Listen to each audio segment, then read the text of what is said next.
So supposedly, according to Fox Business, the FBI is ringing alarm bells over Biden helping negotiate the hostage deals between the Israeli government and Hamas.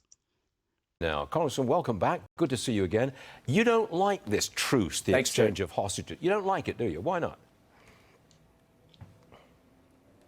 Well, Stu, let's take a step back and look at the situation here. I mean, Hamas is presenting themselves as some type of humanitarian for releasing hostages that they brutally took in the first place. Like, now, Hamas isn't actually trying to do that.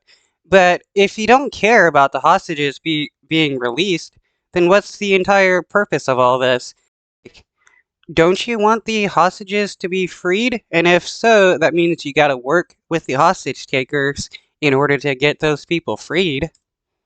On the world stage, they're dealing as though they're some kind of nation state with Israel and the United States. They're dictating the terms in terms of how many are released, when they're released.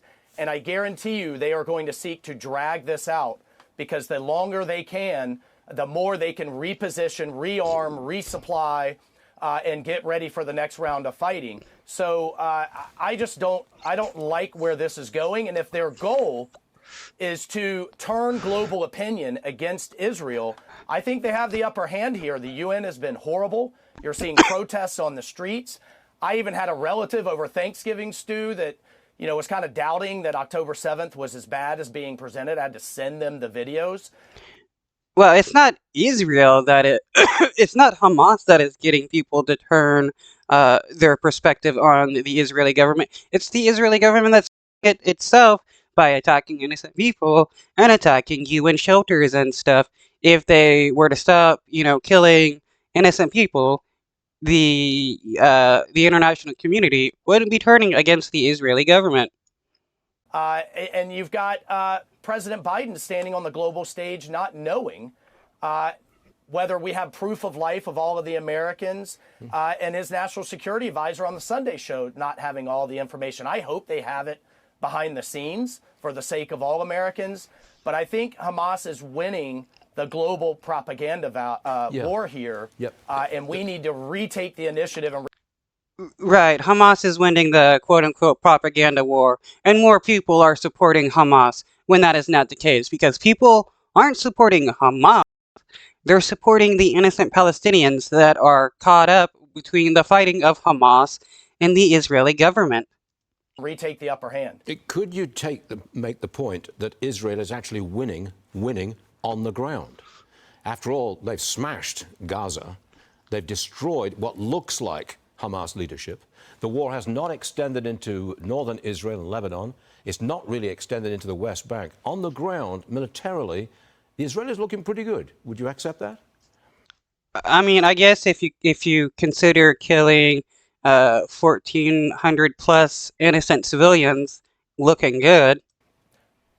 Yeah, I think in the short term, absolutely, they're going to destroy Hamas militarily. But in the long run, as long as Iran is flush with cash, it'll be like mowing the grass, Stu. And we have to reverse our Iran policy and dry up Iran's coffers. Otherwise, they're going to continue. How are you gonna do that? Is the United States going to go to war with Iran? To rearm and resupply. Your colleague in Congress, Mike Turner, says additional aid to Israel and Ukraine unlikely to happen before the new year. Watch this, please. Roll tape. The Israeli government doesn't need more money. It is crazy how much money the United States can give the Israeli government. Yet, when poor people in the United States need help, Biden tells everybody, "Oh, I've given you enough money."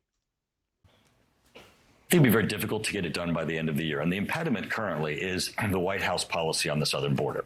The White House in this package, including it as a national security package, recognizing that the southern border is a threat, put in funding, but it's going to need policy changes. Congress is going to require that there be.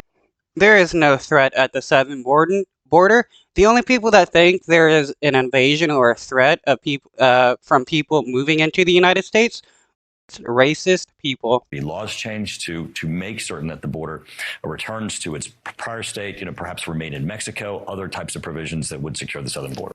Congressman Turner implies that you can actually force some border change policies. Can you do that? Well, I think that's the leverage we have, is the power of the purse, Stu. And I can't go back to my constituents. Look, they understand that we have to stop Putin. They understand that we need to slow down the Stop Putin? Why would right wingers want to stop Putin when they worship him just like Trump? It is wild how they're gonna flip flop on this. First they're gonna worship Putin. Now they want to claim they want to stop Putin. march of China and that we need to support Israel. But this is about priorities. And as long as we have 2 million people a year that we know of, and then another million at least of gotaways pouring over our southern border, the FBI director is ringing the alarm bells. It's about priorities, and this president is. Okay, so this is the alarm bells that the FBI is ringing about people moving into the United States. What And it's not like Biden isn't passing various laws that Trump wanted about asylum seekers and stuff. It's hilarious how right wingers think Biden is letting everybody come into the United States when that is not the case. Has got to prioritize our border before others. That's what our constituents demand. And I don't know what it's going to take, aside from, God help us, another catastrophic attack on October 7th here in the United States, a Pulse nightclub, a San Bernardino, or God.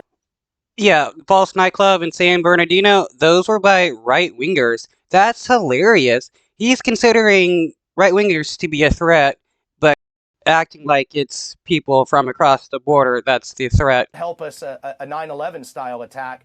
But when you have hundreds of people on the terrorist watch list pouring over our border, that we know of, and the FBI director is trying to track them down all over our inner cities across the country, that should be the number.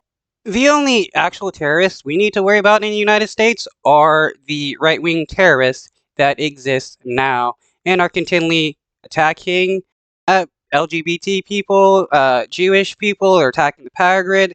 They're doing everything they can to make the United States worse because they're racist people. They're the true terrorists. Right-wingers. That's who we need to focus on.